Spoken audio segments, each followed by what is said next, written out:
Barchaga assalomu alaykum. Zafarolashamiz loyihasi yana sizlar bilan. Ushbu loyihada biz salomatlikka oid dolzarb mavzularda o'z kasbining mutaxassislari bilan birgalikda hayotiy, sodda tarzda muhokama o'tkazishga harakat qilamiz.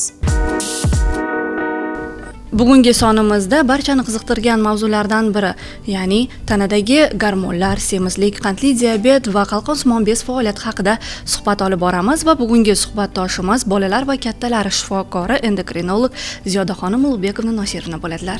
Assalomu alaykum. Xush kelibsiz yana bir bor. Mavzuga chuqurroq kirishimizdan avval mutaxassisligingiz xususida biroz tushuntirish berib o'tsangiz, asosan qaysi kasalliklar bilan faoliyat olib borasiz va eng ko'p uchraydigan kasalliklar qaysilar?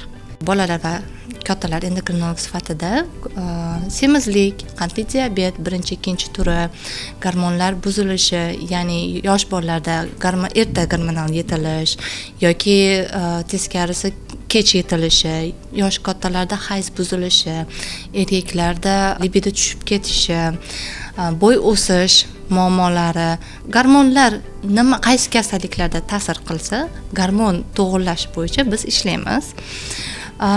Aksariyat holatda O'zbekistonda hozir bizga uchraydiganlar semizlik bilan uchrashadi. 35 yoshgacha bo'lgan xalqning o'zida 16,9% ortiqcha vazn bilan aziyat chekadi va bizda 1,5 million aholi qandli diabet bilan aziyat chekadi. Bu 2024-yilga kelib turganda. Bu reyestrga olingan son. Hali qancha xalqimizning qanchasi shifokorga uchramasdan, uchutga turmasdan yurgan insonlar, o'zi bexabarlar ko'p. Nima deydi, dieta qilsam, yursam, yo'q, menda sahr yo'q, menda qandli diabet yo'q deb tan olishdan qo'rqib yurganlar qancha. Ularni qo'shsak yana ham ko'payadi bu son. Shuning uchun biz ortiqcha vazn muammolari bilan, semizlik muammolari bilan ko'proq shug'ullanamiz, qandli diabetni oldini olish uchun. Yuqorida gormonlar haqida gapirib o'tdingiz. O'zi nima uchun gormonlarni funksional vazifasi nimadan iborat? Nimaga ular ishdan chiqishi mumkin va nimaga ularni ko'rinmas boshqaruvchi deb atashadi? Gormonlar shunaqa moddalarki, butun organizmni boshqarishadi. Gormonlarning ozginagina buzilishi ham butun tanani, polniy sistemani ishini buzilishiga olib kelib qo'yishi mumkin.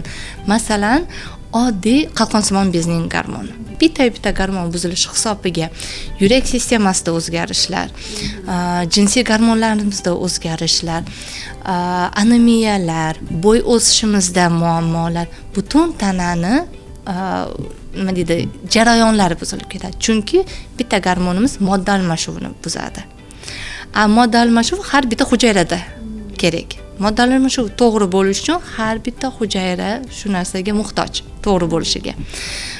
Yurakda hujayrasi, shu jinsiy organlarni hujayrasi, qatta hujayra borki, qalqonsimon bezning to'g'ri ishlashiga muhtoj. Bitta gormonimiz. Yana jinsiy gormonlarimizdan estrogen, testosteron. Bitta testosteronni pasayib ketishi yoki bitta estrogenda pasayib ketishi bu kelajakda semizlikka olib kelib qo'yishi mumkin, jinsiy hayotni tushib ketishiga olib kelib qo'yishi mumkin, depressiya holatlariga olib kelib qo'yishi mumkin, osteoporozga olib kelishi mumkin va agar umuman qaralmasa insult, infarktgacha olib kelib qo'yishi mumkin. Jinsiy gormonlarda yurak sistemasi bilan bog'liqligi ham bor. Chunki bu gormonlarimiz bioaktiv hisoblanib, har bitta prosesda o'z o'rniga ega. Shuning uchun ularni nima deydi, ozginasiga buzilishiga ham boshqa simptomlar beradi. Biz uni yurak kasalligi deb o'ylaymiz, pochkada muammo bo'ldi deb o'ylaymiz. Masalan, depressiya holatlari kelib chiqadi. Endi uyda muammolari bor, ishda muammolari bor deb qaramay qo'yishi mumkin kimdir, например. Gormonni tekshirib qo'yish xayolga kelmaydi. Уже u gormonlar anchagina o'zgarib ketib, katta kasallik kelib chiqib bo'lgandan keyin endokrinologga uchraladi. Qanday simptomlarda odam o'zida sezsa, birinchi bo'lib endokrinolog huzuriga borish kerak? Bizda ayollarda osonroq bu narsa, chunki bizda hayz siklimiz bor. uni kuzatgan holatda hayz sikli buzildimi, ayol kishi birinchi bo'lib endokrinologga borish kerak. Chunki boqog'ingiz gormonlari o'zgarish bo'ldimi, estrogen testosteronlaringizda o'zgarish bo'ldimi, prolaktin gormoningiz oshib qoldimi, напримерda birinchi bo'lib hayzga uradi. Birinchi bo'lib hayz to'xtatiladi. Chunki organizmimiz shunaqa tuzilganki, nima deydi, hayot uchun kerakli proseslarda ushlab qolish kerak. Bola ko'rish, hayz ko'rish bu unaqaga kirmaydi. Shuning uchun gormonlar o'zgardimi, birinchi bo'lib bularda yurak sistemasi, buyrak sistemasi, miya faoliyatini saqlab qolishni birinchi bu o'chishni boshlaydi. Ayol kishilarda hayz sikli buzildimi, birinchi bo'lib endokrinologga borish kerak. Erkak kishilarda bizda ko'pincha erkak kishilar jinsiy hayotga pasayish, xohish pasayishi, mana nima deydi, ish faoliyatida nima deydi, trudokalizm pasayishida birinchi bo'lib urologga borishadi. Yo'q, birinchi bo'lib gormonlar tekshirish kerak. Agar gormonlarda yaxshi, всё, endokrinologda ishi yo'q degan xulosaga keldingizmi, keyin boshqa narsani oqtargan ma'qulroq. Chunki ko'pincha holatlarda o'sha jinsiy gormonlarimiz o'zgarish bo'lgan bo'ladi, lekin ular qolib ketgan bo'ladi. Odamlar antibiotiklar olib, boshqa narsalar olib, shamollashlarga davolanib yurishgan bo'ladi, lekin gormon foni to'g'rilanmagan bo'ladi. Shu ikkita narsa erkak kishi bilan ayol kishiga masalan. Yosh bolalarda, agar yosh bolalari bor bo'lsa, har yili o'sishini qarab yurish kerak. Bir yilda bola necha santimetrga o'syapti? Bir yilda o'sish santimetri kamayib qoldimi, olib borish kerak, ko'rsatish kerak. To'g'ri, birinchi pediatrga uchraladi, lekin bolalar endokrinologiga uchrab qo'yish shart. Chunki gormon past keldimi, to'xtatib qo'yildi. Endi oilamizda o'zi bo'y past deyish mumkin. Bizning oilada o'zi hamma semiz deyish mumkin. Paroda bizda shunaqa deyish mumkin. Yo'q. Bolalarda semizlik bo'lmaslik kerak, bolalarda bo'y o'sishi yilma-yil to'xtamaslik kerak. Dinamikasi bo'lishi kerak. Kamida mana balog'at yoshiga yetgunigacha bolangiz kamida 3 sm o'sish kerak bir yilda. Shu narsaga e'tibor bersangiz, keyinchalik katta muammolarni oldini olgan bo'lish mumkin. Aynan semizlikka sabab bo'luvchi asosiy faktorlar, omillar nima? Bizi O'zbekiston sharoitida birinchi bo'lib pitaniya, ovqatlanishimiz. Chunki dunyo miqyosida noto'g'ri ovqatlanish bo'yicha, ovqatlarni zarari bo'yicha bizni kuxnyamiz ikkinchi o'rinda turadi. O'zbekiston, o'z milliy taomlarimiz ikkinchi o'rinda turadi. Shunaqa deymiz, lekin men doim bemorlarimga aytaman, nima yegilaring kelsa yeylar, agar sizlarda kunlik jismoniy harakatlaring shu narsani qoplab bersa. Siz yeyishingiz mumkin, bir kosa ovqat yeyishingiz mumkin, shunga yarasha harakat qilishingiz mumkin. Lekin 3 kosa yeb shunga yarasha harakat qilib bersa, semizlik bo'lmaydi. Birinchi o'rinda shu pitaniya bilan jismoniy harakatingizni tenglashi to'g'ri bo'lishi kerak. Движение bo'lishi kerak, harakat bo'lishi kerak. Bolalarda ham hozir ko'pincha gadjetlar, telefonda o'tirishlar, televizor ko'rishlar, shu narsalar ko'paygani hisobiga bolalarda semizligi ham ko'paygan, foizi ko'payib ketgan. Oldin endi ko'chada o'ynab yurishgan, kechasi bilan ota-onalar ko'chaga chiqib chaqirgan, hozir hamma bola uyda. Ko'p ovqatlanish taqa bo'lib qolyapti. Fast food mumkin emas, fast food yomon bolalarga deymiz. Lekin fast foodda ham endi me'yorida bo'lsa, bola aktiv bo'lsa, sportga boryapti, mashg'ulotlarga boryapti, bola semirmaydi. Yosh kattalarda ham shu. Asosiy omil bu kam harakatli bilan ovqatlanishda noto'g'riligi. Buni kasallik deb aytolmaymiz. Bu turmush tarzini noto'g'ri ketgan. Bu muammo. Yechimi bor muammo. Ayollar o'rtasida bu eng ko'p muhokama qilinadigan mavzu-ku. Ayrimlar aytadi, havodan semiraman. Bir ikkita qizlarimiz bor, qancha yesa ham semirmaydi umuman. Bu nimaga bog'liq? To'g'ri, genetika degan narsa uni olib qo'ya olmaysiz. Hammani o'ziga yarasha genetikasi bor. modda almashuvi, masalan, ilmiy tadqiqotlarda shu narsa aytilgan, genimizda o'sha semizlikning nuqtasi bor, o'zi lokusi bor. Bu degani tashab men genetika bo'yicha semizlikka moyilman deb o'zini tashab qo'yish kerak emasda. Genetika bo'yicha semizlikka moyilligi bor inson harakatni ko'proq qilish kerak. E'tiborni ko'proq berish kerak. Semizlikka moyilligi yo'q inson bo'lsangiz, bemalol yeysiz, o'sha kunlik harakatingiz bemalol yetyapti. Semizlikka moyillik bor, demak, kunlik harakatdan tashqari yana harakat qo'shishingiz kerak. O'sha kunda kechki payt ujundan keyin 10,000 qadam deydi hamma, o'sha bu nima deydi, urfga kirgan 10,000 qadam. 10,000 qadammi, 8,000 qadammi yurish, har kuni yuring. Men aytaman, masalan, bizda hozir ko'chaga xo'jayinlar chiqarilmaydiganlar bor, mumkin emaslar bor. Uyga begovoy doroshka olib qo'yib, uyda yursa bo'ladi. Masalan, to'g'ri, havodan ham semiraman, yemayman deyshadi. Lekin mana hozir oshqozon operatsiyalari, bariatriya kuchaygan, Mounjaro, Ozempic, unaqa narsalar rosa qo'llash yaxshi bo'lgan. Shu narsada yurgan ayollar kelib, bilasizmi nima deydi? Ancha yirkanman deyshadi. Keladi-da, men yeyman, hech nima yemayman deydi, lekin siz bariatriya qildirib keladi yoki biz Mounjaro yoki Ozempicni olib yuramiz.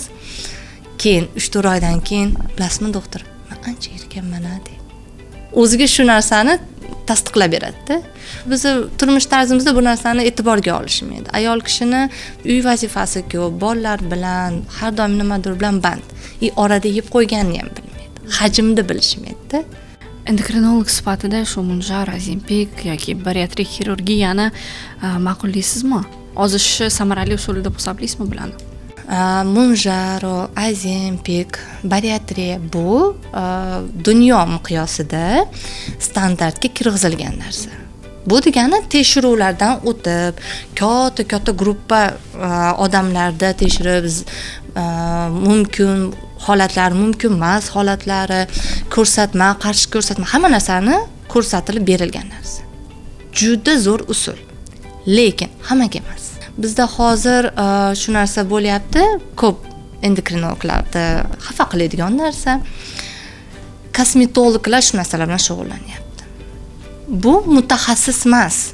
Mounjaroga, Ozempicga, Victozaga, например, bu narsani ishlatishga ular mutaxassis emas. Shunaqa holatlarni ham ko'rdim. O'zi semizlikdan aziyat chekmaydi, chiroyligina qomatlari kelishgan ayollar semirib ketmasligi uchun ham Ozempic olib yurishibdi. Bu noto'g'ri. Bu noto'g'ri. Agar ayol kishida o'zi semizlik bo'linganda ortiqcha tana vazni, semizlik 1-daraja, semizlik 2-daraja, semizlik 3-daraja qilib, дальше уже morbidное ожирение deb belgilasak, 1-2-darajaga qilinish kerak emas u. 1-2-daraja turmush tarzini o'zgartirish, harakatni ko'paytirish, mana buqoq gormonlarni to'g'irlash, beloklari kam bo'lsa uni to'g'irlash, somatik kasalliklarni to'g'irlash bilan уже ushab tursa bo'ladi. Endi to'g'ri 3-daraja, 4-daraja qiyinroq. Chunki hatto уже modda almashuvida o'zgarish ketgan bo'ladi. Уже jigarda yog' almashuvini, to'qimani modda almashuvi o'zgarganligi hisobiga bitta to'g'ri ovqatlanish bilan harakat bilan natijaga erishish qiyinroq. Shuning uchun biz yordam beramiz unga. Lekin bu semirib ketmaslik uchun qilinadigan emas-da ular. Birinchi o'rinda turmush tarzini o'zgartirish turadi.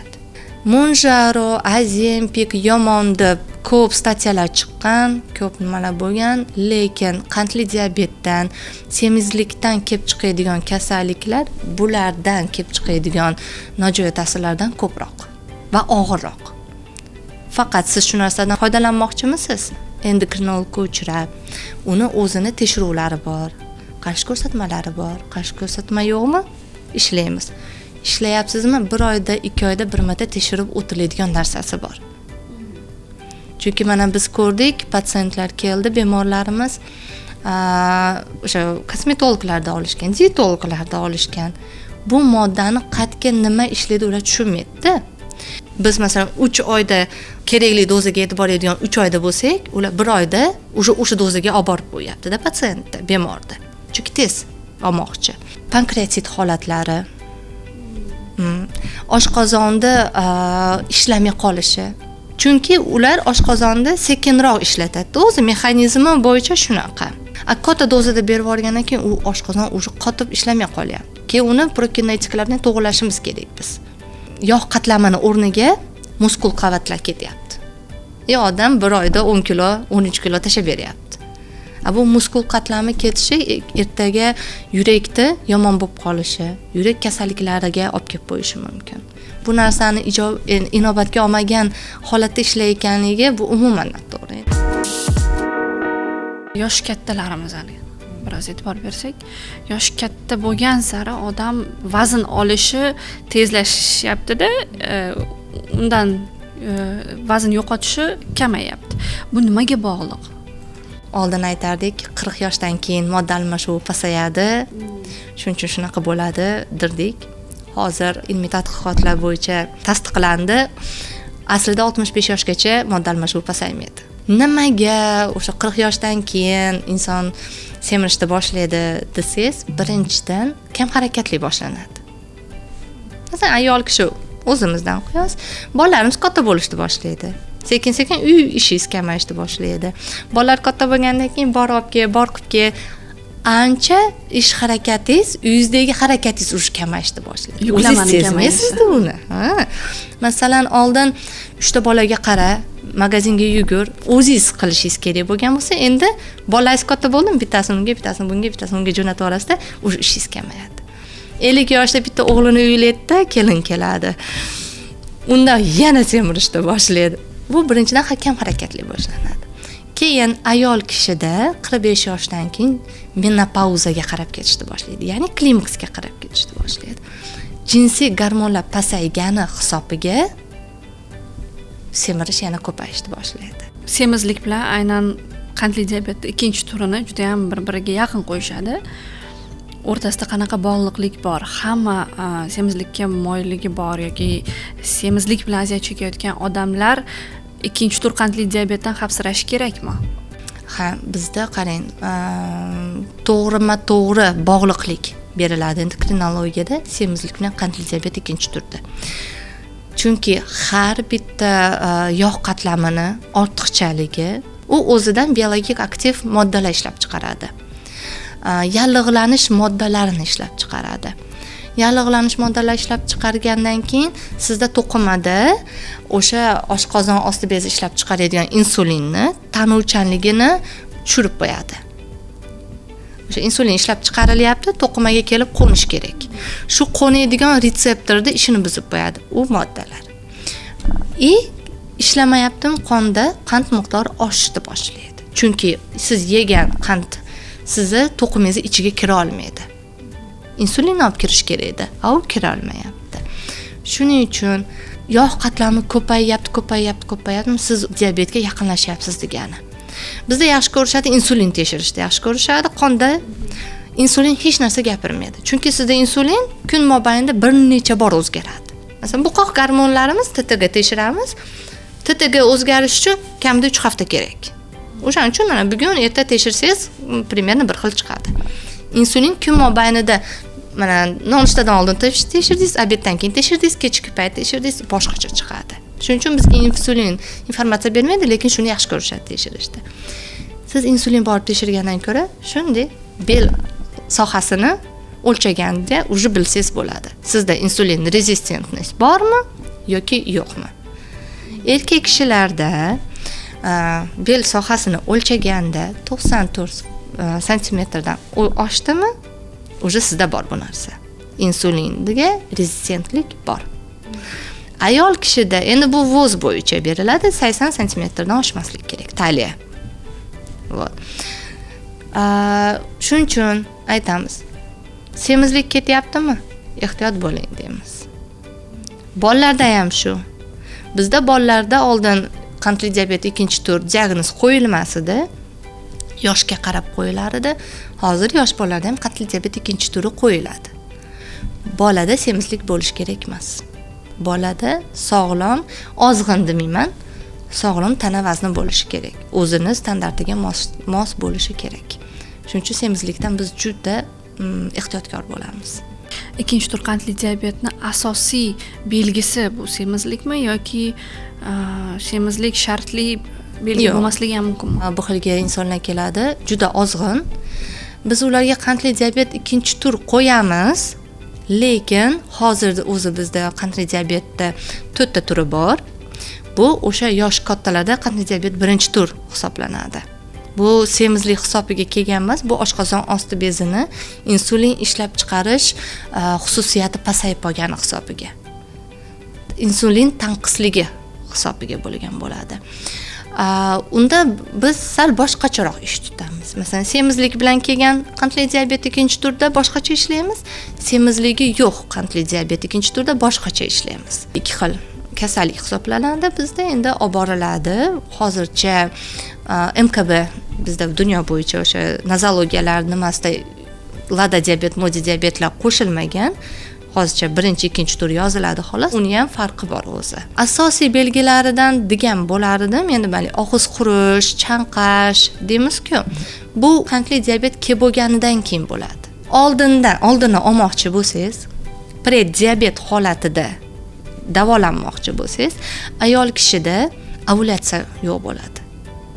Polikistoz, SPKya, masalan, siz UZI qilyapsiz, hayz buzilishi bo'ldi, UZI qilsangiz polikistoz yozib beryapti.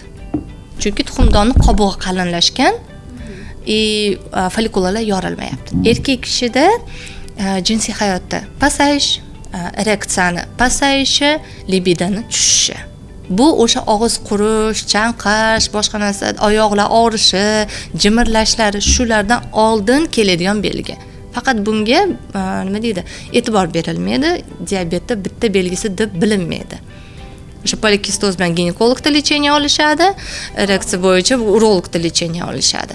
Lekin sizda уже masalan shu narsa bo'lyaptimi? 3 oylik sahr, glikirni gemoglobin, glikozirni gemoglobin deyiladi va sahr qonda qand miqdorini ovqatdan oldin, ovqatdan 2 soat keyin topshirishni maslahat bergan bo'lar edi. Oilada kimdirda qon bosimini oshishi boshlandi.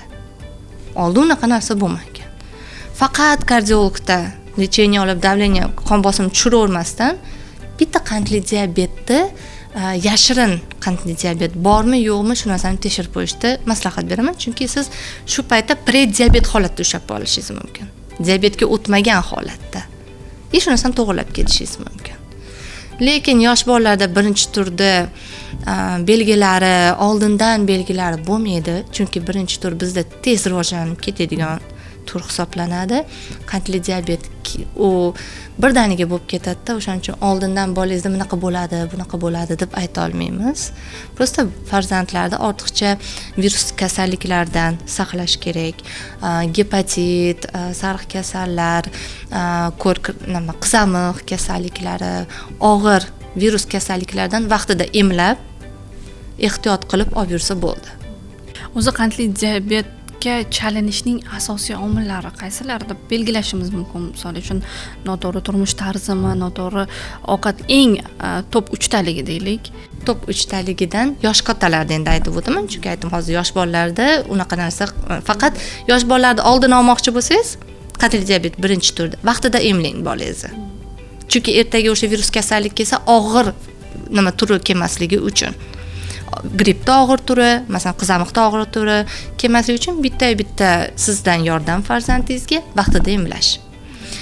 Endi ikkinchi turga kelganimizda, yosh kattalarga kelganimizda, birinchi o'rinda kam harakatli bo'lmaslik. Top 1. Harakatingiz kun mobaynida yaxshi bo'ldimi, pitangiz ham yengib o'tib ketadi. Ovqatlanishingiz noto'g'riligini ham yengib o'tib ketadi. Ikkinchi o'rinda ovqatlanish turmush tarzi. Har xillik bo'lishi kerak. Faqat xamir ovqat, faqat go'sht, faqat ko'kat emas. Bitta ovqatlanishingizda ham oqsil, go'sht, tuxum, masalan, fasolda, ham kletchatka, ko'katlar, sabzavotlar bo'lishi kerak va qiyin hazm bo'ladigan uglevodlar. Bu grechka,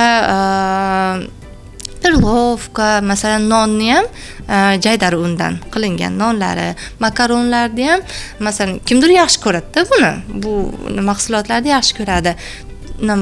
Qattiq bo'lishi kerak. Istvordiq sartov deb yozilgan bo'ladi upakovkasida. Shunaqalardan bo'lsa, bu juda yaxshi bo'ladi. Va uchinchisi bu asabiylashmaslik. Nerv sistemamizni ehtiyot qilish, har xil narsaga tushkunlikka tushmasdan, agar nevroz holatlari bo'lsa, nevropatologda davolanib, asab tizimini ehtiyot qilish. Bu uchinchisi deb aytaman.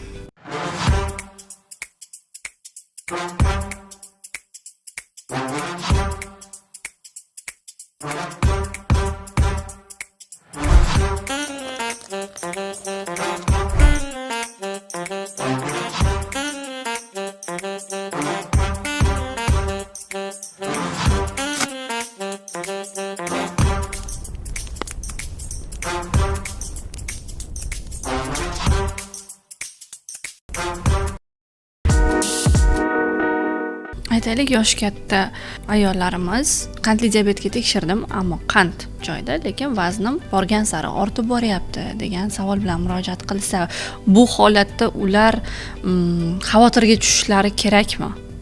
Qonda qand miqdori och qoringa mana topshirilganda, sizda qandli diabet kelib bo'lgandan keyin oshadi. Qondagi qand miqdori normada prediabetda ham yuradi. Mana ungacha bilmaydi. Ungacha yo'q, ungacha chiqmaydi. Bitta masalan shamolladingiz, bitta asabiylashib berdingiz, shunda o'shanda ko'tarilib chiqishi mumkin. Vazn qo'shyapsizmi, shu narsani ishlashingiz kerak shu bilan. Ertaga qandli diabet kelib qolmasligi uchun. Bu sizga belgida, chunki siz pitaniya to'g'ri qilyapsiz, ovqatlanishingiz to'g'ri, harakat yaxshi, demak modda almashuvi buzilgan. Sizni qilayotgan mehnatingizda siz nima ko'rmayapsizmi rezultat? Modda almashuvi buzilgan. Bu siz o'zingiz uchun eng katta qilgan yaxshiligingiz bo'ladi. Qandli diabetga uchramasligi uchun. Hozir aytingiz prediabet dedingiz holatida. Shu narsani sezish uchun bir yorqin bir alomatlari bormi? Bor.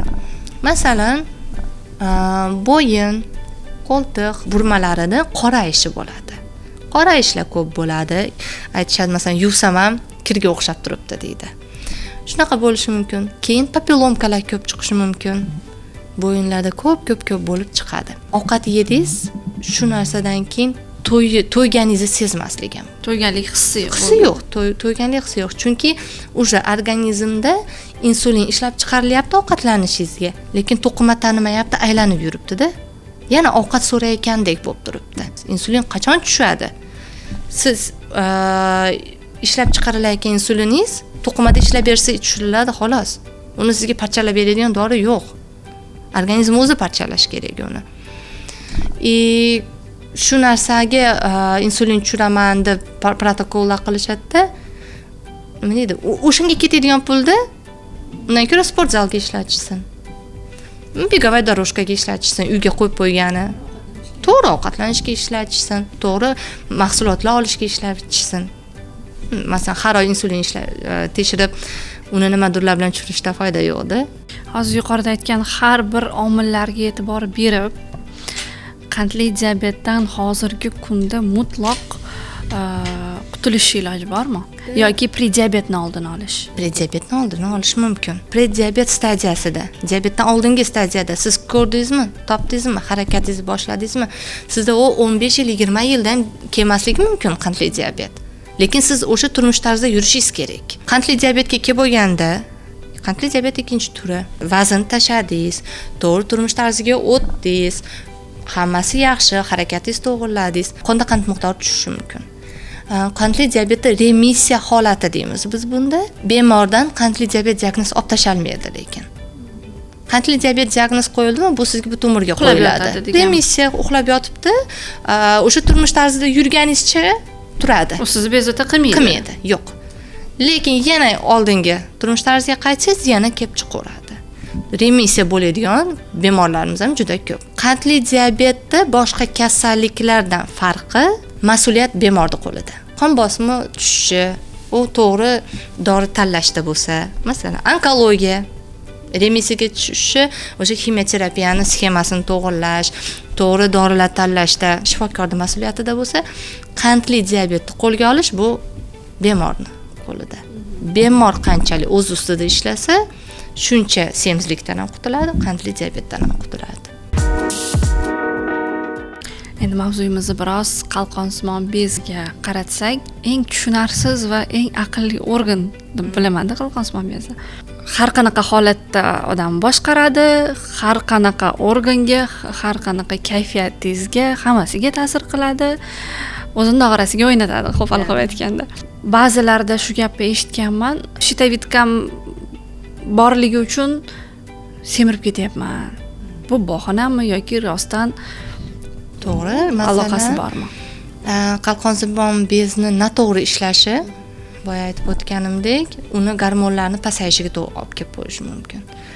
Bizni gormonlarimiz, qalqonsimon bezni gormoni har bitta hujayrani, sochingiz hujayrasi, teringiz hujayrasi, nerv sistemangiz hujayrasi, yurak hujayra, buyrak hujayra, hamma hujayrani modda almashinuvini boshqarib beradi.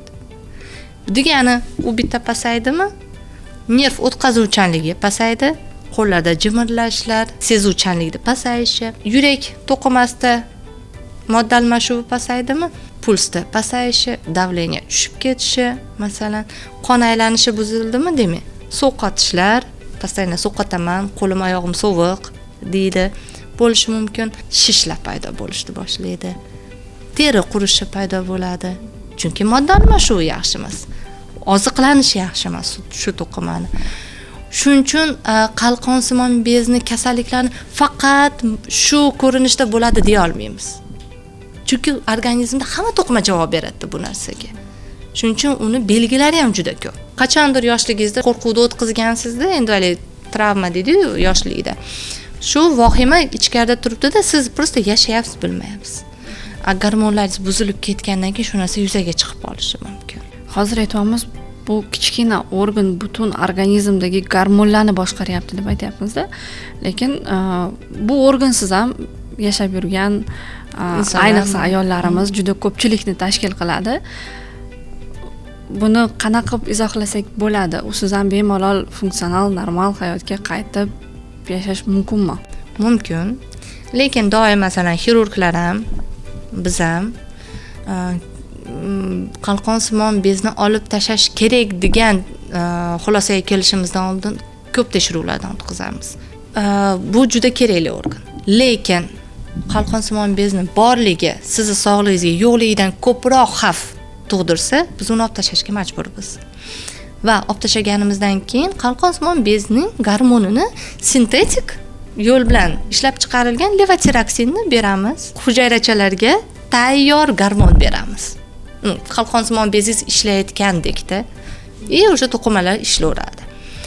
Agar to'g'ri olingan bo'lsa qalqonsimon bezi va to'g'ri gormon terapiya keyin qilingan bo'lsa, asoratlar bo'lmaydi. O'zi qalqonsimon bezni olib tashlash uchun ko'rsatma qachon beriladi? Misol uchun, tugun bo'lsa, uni olib tashlashga ko'rsatma bo'la oladimi? Tugunni turi bor. Har xil turi bor. Hozir bizga juda osonlashtirib berishgan biz ishimizni TIRADS klassifikatsiyasi bo'yicha 1, 2, 3, 4, 5 qilib, agar xavf ostida deb bilsak, tugunni biopsiya qildik, biopsiyada onkologiya tasdiqlansa, u olib tashlanadi. Va avtonomna adenoma bor. Bizda o'zi alohida ishlaydi. Bez ichida bez. Oddiy xalq tilida qilib aytganda, bez ichida bez.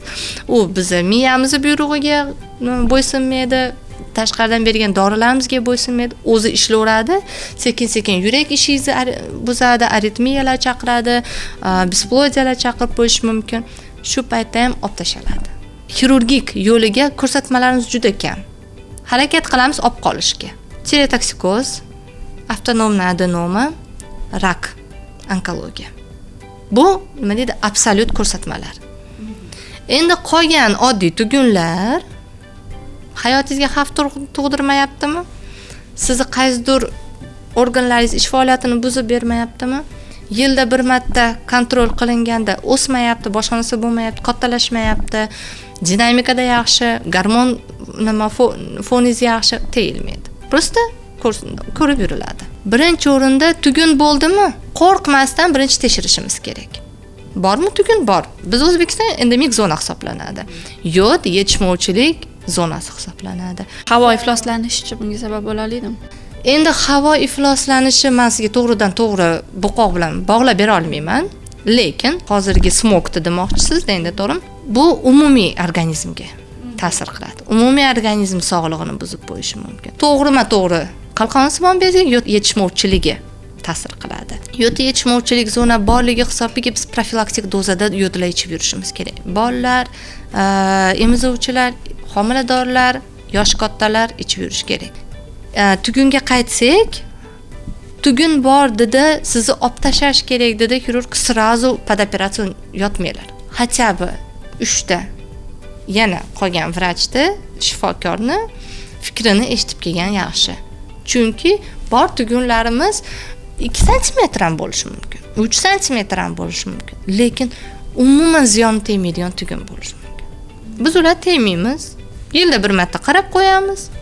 Gormon yaxshimi? Nojo'ya nima o'zgarishlar yo'qmi? Tegilmaydi. Bor tugunlarimiz 1 santimetrga ham bormaydi, lekin xavfli. O'shanda olish kerak bo'lishi mumkin. Tugunda turi ko'p. Va operatsiya qilmaslikda xulosasini endokrinolog berish kerak.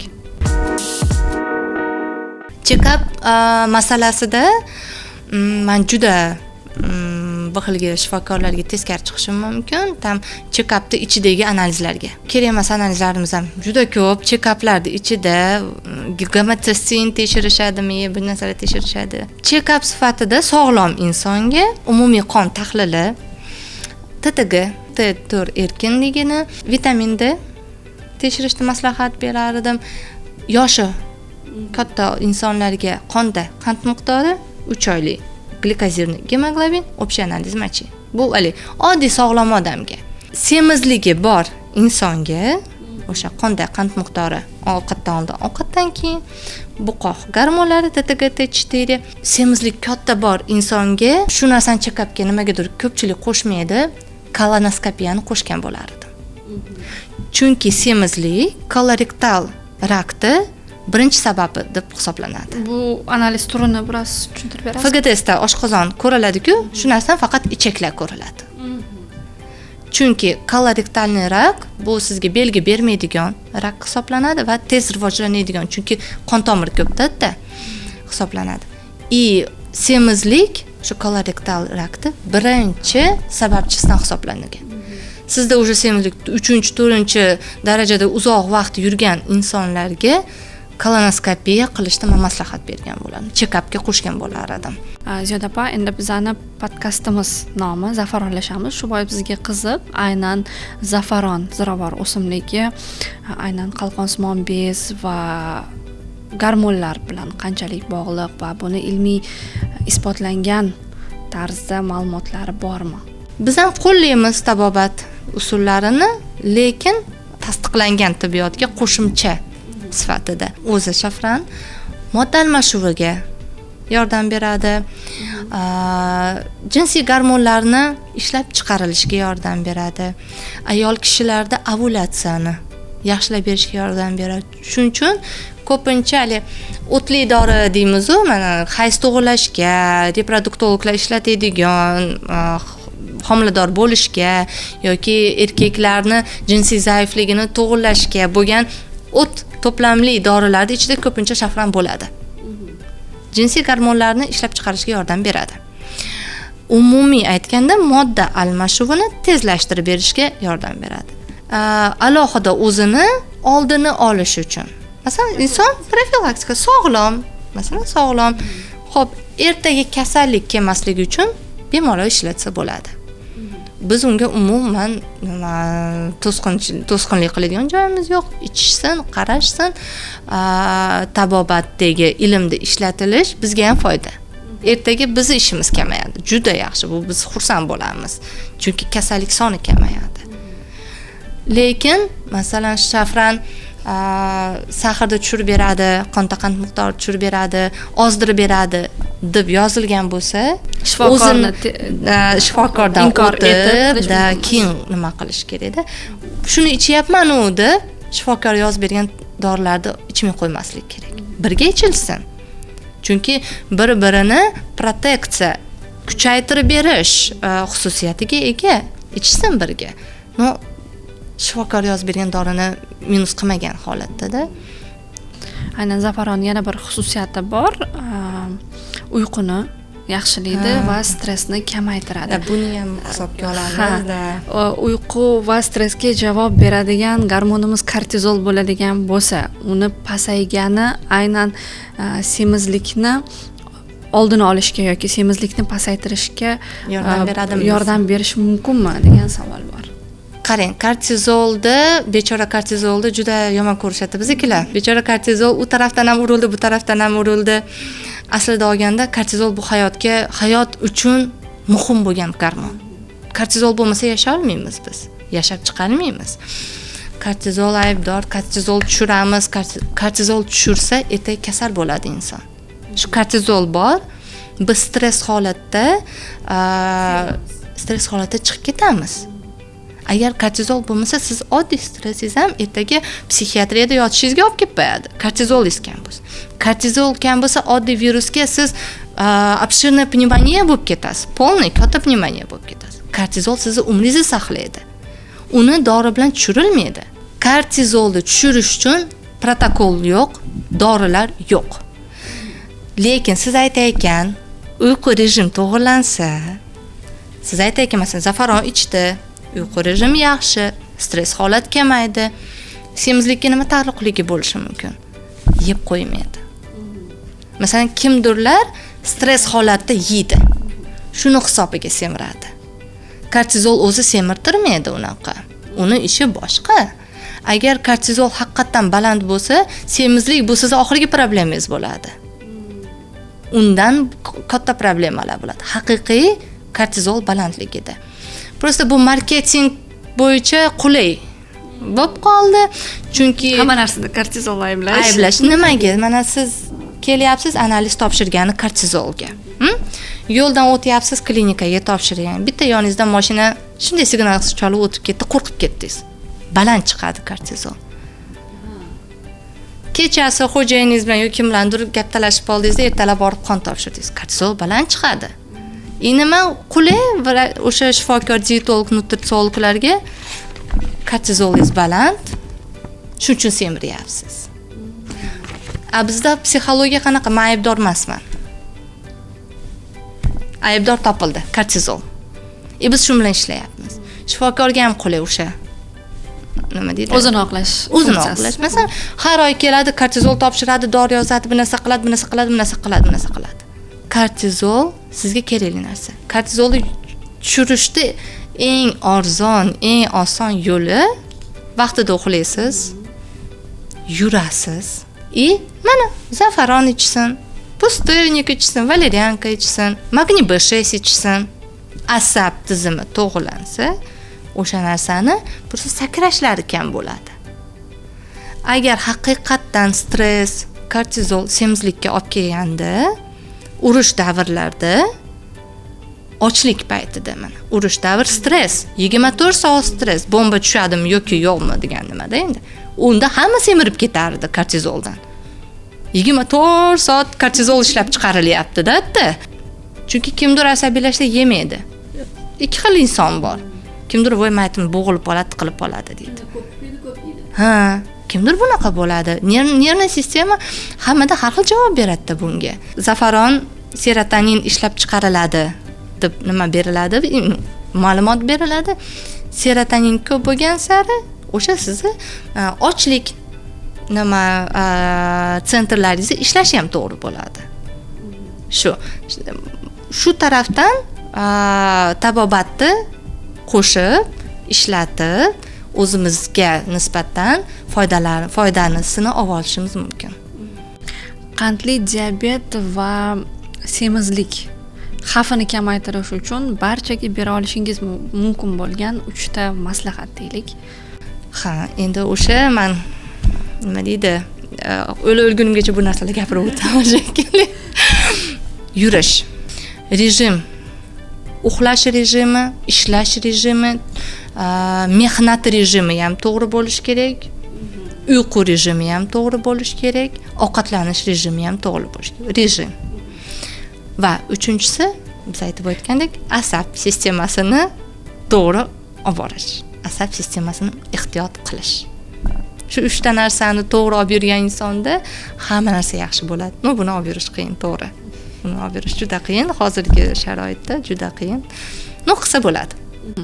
Endokrinolog sifatida doimiy o'lchanib yuradigan o'lchovlar. Endokrinolog sifatida aytishim mumkin. Vazn, bel aylanasi, Normasini ham aytib ketaylik birdan. Ayol kishilarda 80 santimetrdan oshmaslik kerak, erkak kishilarda 94 dan oshmaslik kerak. Endi bizda oshadi. Bizda nimada oshadi? Maksimal darajada shu narsaga to'g'ri kelish kerak. Vaznda tana vazni indeksiga qarab to'g'rilanadi. Masalan, sizni bo'yingiz 160, siz 60 kilo bo'lishingiz kerak dedi-yu, 10 kilo minus qilib tashashadi-yu. Нет, такого bo'lmaydi. Sizni o'zi tana vazni indeksi bo'ladi. Bu bo'y bilan tana vaznini bir-biriga nisbati. O'lchab, shunday Google ga yozib bersa ham bo'ladi. Yozsangiz ham o'zi hisoblab beradi ham. Xohlashsa bizga yozsin, biz hisoblab beramiz. Nima deydi? Ссылка qo'yib qo'ysalaring Instagramga tana vazni bilan bo'yini yozib berishsa, men o'zim hisoblab beraman ularga. Qaysi riskda, qaysi gruppa riskida hisoblab aytib beraman. Yoshi o'tgan sari qondagi qand miqdori, qon bosimini qarab yurish kerak. Bu doimiy sizda bo'lish kerak bo'lgan o'lchovlardan deb hisoblayman.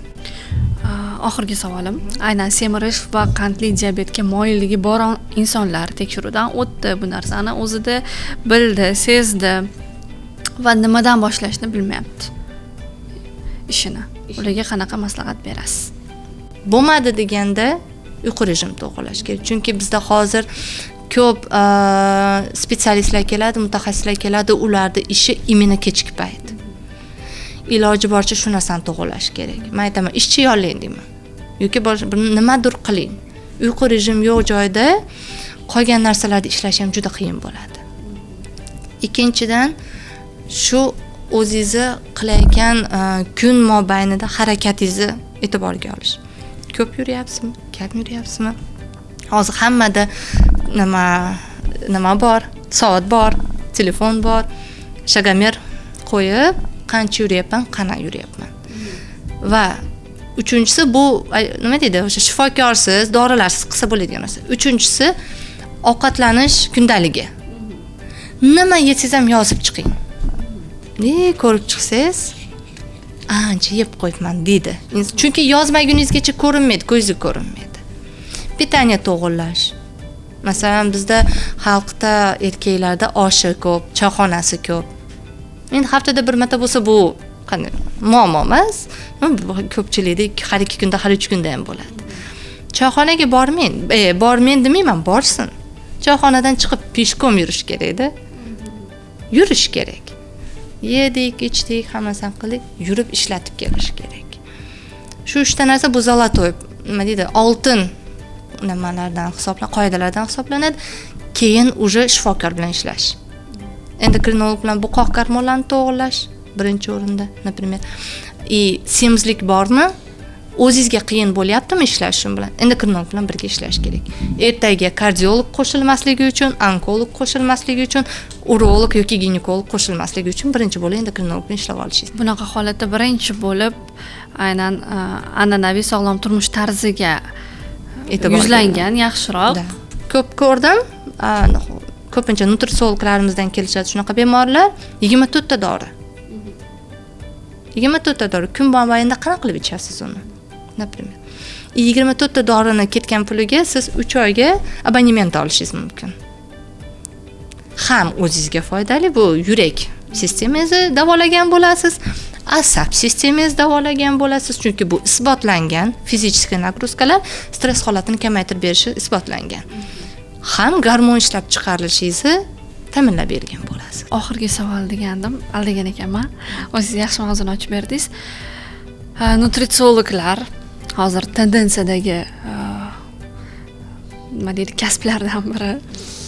Juda ko'pchilik ayollarimiz menga nima kerakligini o'zim bilaman degan toifada omega 3 ichishim shart, har kuni ertalab D3 По умолчанию. D3 ichishim kerak.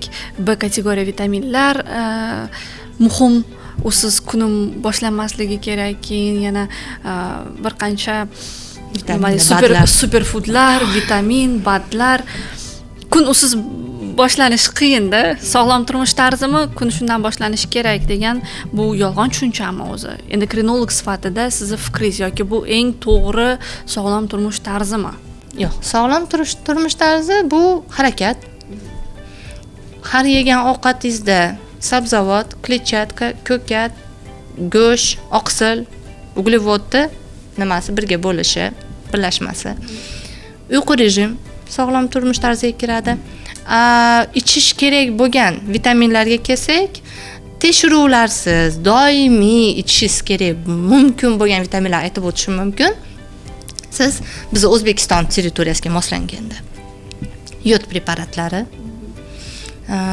buni masalan organik yodlarimiz ham bor, sintetik yod preparatlarimiz ham bor. Unisi ham bunisi ham zo'r ishlaydi. Ikkinchisi omega ichish mumkin. Kuniga masalan profilaktik sifatida tekshirmadingiz, muammoyingiz yo'q, 500 milligramni ichishingiz mumkin. Vitamin D hozir oxirgi standartlar, oxirgi rekomendatsiyalar bo'yicha profilaktik vitamin D faqatgina 2 qatlarga, homiladorlarga, faqatgina emiziklarga va yosh bolachalarga berilish maslahat beriladi. Lekin siz o'zingiz uchun ichyapsiz, men quyoshga chiqmayman, u baribir kam desangiz 2000 tadan oshmaslik kerak. Vitamin D kuniga, kunlik dozangiz. Bizda 5000 ham ichib ketishaveradi, 50000 ham ichib ketishaveradi tekshiruvlarsiz.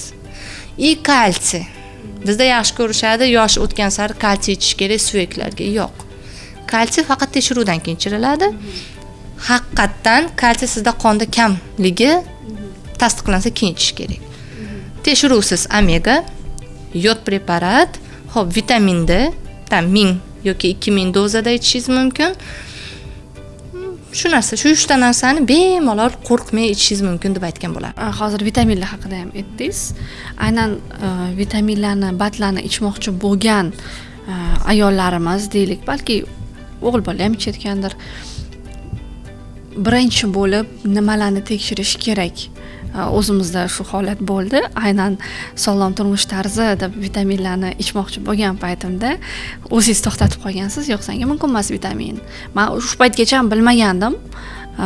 Vitamin yoki vitamin yoki shunga o'xshagan mahsulotlarda qarshi ko'rsatmalar bo'lish mumkinligini bilmagandim. Bat degani umuman zararsiz degani emas.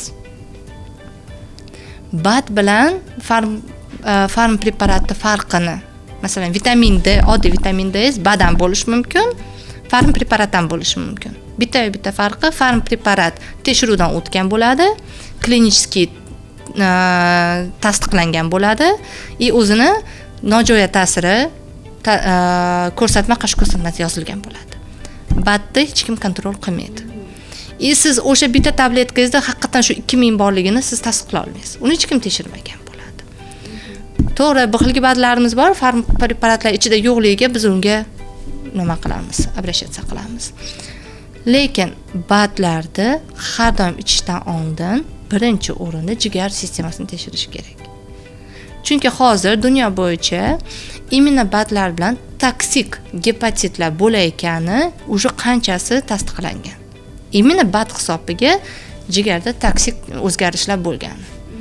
Bizda o'sha aytaylik, bizning dorilarimiz metformin, imенно o'sha Mounjaro, Ozempiclar voy jigarni o'ldiradi deyshadi, например. Olib qaraganingizda buni jigarga ta'siri уже tekshirilgan.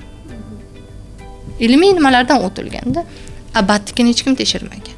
Siz ko'p miqdorda ichyapsizda, ular metabolizm bo'lishi, jigar orqali metabolizm bo'ladigan nima tabletkalarimiz bor. Qaysidir buyrak orqali chiqib ketadi, qaysidir jigar orqali chiqib ketadi. O'zidan-o'zi chiqib ketmaydi. U chiqib ketayotganda keyin toksik o'zgarishlar berib qo'yishi mumkin. U 24 ta batni ichishni o'ylang, 24 ta bat. Undan ko'ra siz o'sha bitta metformin ichib qo'yganingiz ham tuzaydi.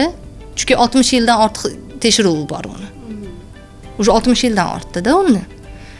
siz уже nojo'ya ta'sirini bilishingiz mumkin, o'sha narsani boshqarishingiz mumkin. Badnikini borib boshqarib bera olmaydi sizga. Shuning uchun bad zo'r, bad ichish kerak degan shifokorlardan men qo'rqaman. Juda qo'rqaman. Hamma narsani tekshiruv orqali qilingan yaxshi. Ziyoda opa, bugungi suhbat uchun sizga katta rahmat. O'zim uchun shaxsan juda ham kerakli bo'lgan bir qancha ma'lumotlarga ega bo'ldim. O'ylaymanki, bu ko'rsatuvni, bu lavhani ko'rgan barcha yurtdoshlarimiz ham o'ziga kerakli bo'lgan xulosalar chiqarib, endokrinologni o'zlari uchun shaxsiy bir shifokor sifatida bilishni boshlashadi degan umiddaman. Shu bitta maslahat berardim. Nutritsiolog, dietolog 3 oy o'qigan inson mutaxassis hisoblanmaydi. 6 oy o'qigan inson mutaxassis hisoblanmaydi. Albatta, tibbiy ilmga bor, tibbiy ilmi bor, o'sha diplomi borligini tekshirib, so'rab, keyin shu shifokor bilan ishlashingizni maslahat berardim. Hozir chunki juda ko'p bu narsa. Marketing kuchaygan, Instagram kuchaygan. Aytishimiz mumkinki, sizdagi bor muammolarning asl sababi, ildizi siz o'ylaganingizdan ham chuqurroq bo'lishi mumkin. Bugungi suhbat uchun sizga tashakkur etamiz.